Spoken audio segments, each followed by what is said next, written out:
నమస్తే, welcome to our channel. నేను విశాల్ని. ఏపీలో నకిలీ మద్యం కేసుకు సంబంధించి జోగి రమేష్ అయితే నేను దేని మీదైనా ప్రమాణం అయితే చేస్తాను, నేను ఏ తప్పు చేయలేదని తను ఒక పక్క డిమాండ్ చేస్తున్నారు జోగి రమేష్. మరో పక్క చూసుకుంటే వైసీపీ శ్రేణులు మొత్తం కూడా డిమాండ్ చేస్తున్నారు తిరుపతిలో సిబిఐకి అప్పగించాలి ఈ కేసు అని డిమాండ్ చేస్తున్నారు వైసీపీ శ్రేణులు. అయితే దీని మీద అసలు పూర్తిగా విశ్లేషించడానికి మనతో పాటు స్టూడియోలో ఉన్నారు సీనియర్ జర్నలిస్ట్ డాక్టర్ కనుదుర్గ వడ్లమణి గారు ఉన్నారు. వారిని అడిగే విషయాలను తెలుసుకునే ప్రయత్నం చేద్దాం. నమస్కారం మేడం. నమస్తే అండి. నకిలీ మద్యం కేసుకు సంబంధించి కొద్ది రోజుల నుంచి ఇది చర్చ నడుస్తుంది. అయితే వైసీపీ వాళ్ళు చేసిన గత హయాంలో లిక్కర్ స్కామ్ది వాళ్ళు కప్పిపుచ్చుకోవడానికి ఇప్పుడు కూటమి ప్రభుత్వం మీద కుట్రలు పొందుతున్నారు. అయితే ఇప్పుడు జోగి రమేష్ ఏమంటున్నారు, నేను దేని మీదైనా ప్రమాణం చేస్తాను అని చెప్తున్నారు. మరో పక్క ఏమో వైసీపీ శ్రేణులేమో ధర్నా చేస్తున్నారు తిరుపతిలో. అసలు దీన్ని అందరికీ ఎలా చూడాలి మేడం? తిరుపతిలో ధర్నా చేయకపోతే మీ ఇంటికి మా ఇంటికి వచ్చేస్తారు. నిన్న ఏం జరిగింది తిరుపతిలో? వాళ్ళ ఇల్లు రైడ్ అయ్యాయా? పెద్దిరెడ్డి ఇల్లు, మిథున్ రెడ్డి ఇల్లు. మరి ఆయన చేయకపోతే మీరు నేను చేస్తాం. జోగి రమేష్ చేస్తాను అనకపోతే ఎవడంటాడు? జోగి రమేష్ ఫోన్ ఇస్తాను మీరు చూసుకోండి, వాట్సాప్ ఎక్కడ చాట్ లేదు అంటాడు.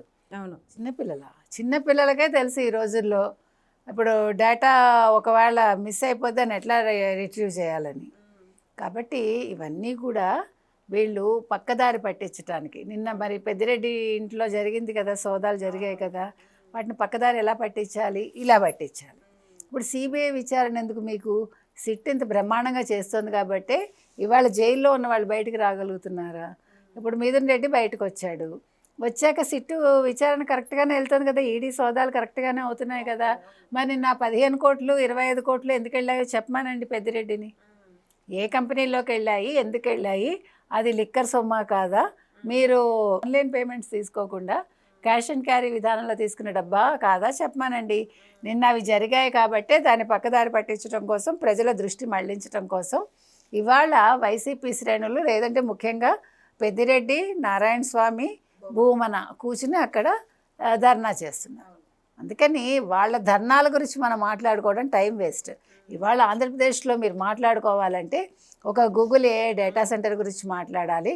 ఇంకా ఎన్ని కంపెనీలు వస్తాయండి, టాటా వాళ్ళు ఎంత పెట్టుబడులు పెడతారు, లేకపోతే యాక్సెంచర్ ఎంత పెడుతుంది, ఇంకా కొత్తగా ఏ కంపెనీలు వస్తాయి, ఎంతమందికి ఉద్యోగాలు వస్తాయి యువతకి, లోకేష్ గారి పనితీరు ఎలా ఉంది, ఇలాంటివి మనం మాట్లాడుకోవాలి. అంతేగాని ఈ పనికి మాలిన ఈ లిక్కర్ స్కామ్ గురించి, కల్తీ లిక్కర్ గురించి మనం ఎందుకు మాట్లాడడం?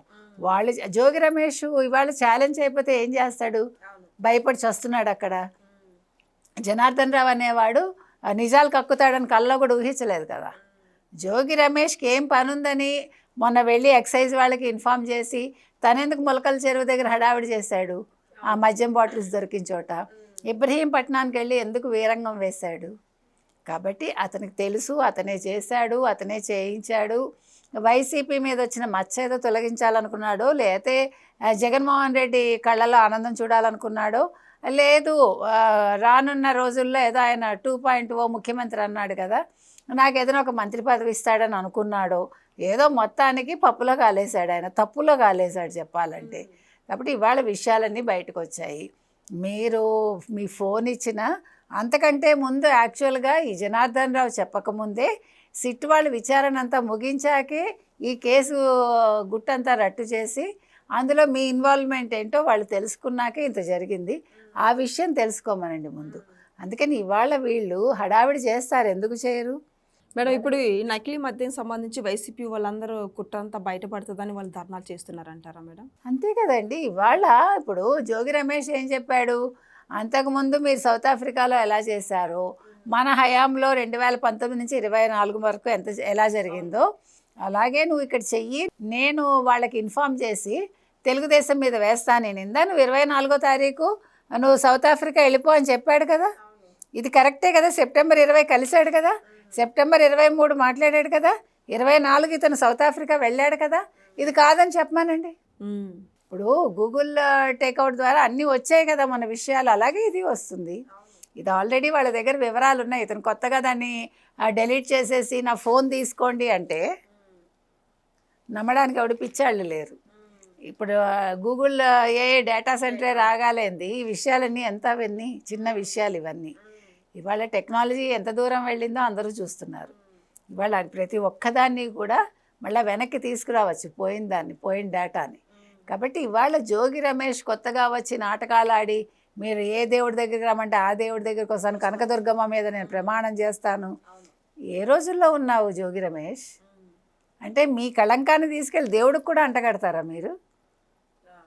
దేవుళ్ళు పారిపోతారు దెబ్బకి. మీ దయ వల్ల దేవుళ్ళు అక్కడ ఉండరు, అమ్మవార్లు అక్కడ ఉండరు.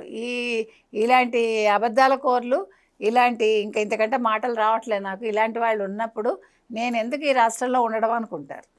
మీరు బుద్ధి జ్ఞానం ఉంటే మీరు జరుగుతున్న అభివృద్ధి గురించి మాట్లాడండి. మీరు మళ్ళా గెలవాలి అనుకుంటున్నారు కాబట్టి, రాజకీయాల్లో ఉండాలి అనుకుంటున్నారు కాబట్టి, వైసీపీ వాళ్ళు ఏం చేయాలి ఇప్పుడు? ఈ ప్రభుత్వం చేసిన మంచి పనుల గురించి కొన్ని మాట్లాడండి, కొన్ని 4 మంచి మాటలు మాట్లాడండి, తప్పులేదు. ప్రజల కోసం మాట్లాడండి, ప్రభుత్వం కోసం మాట్లాడకండి.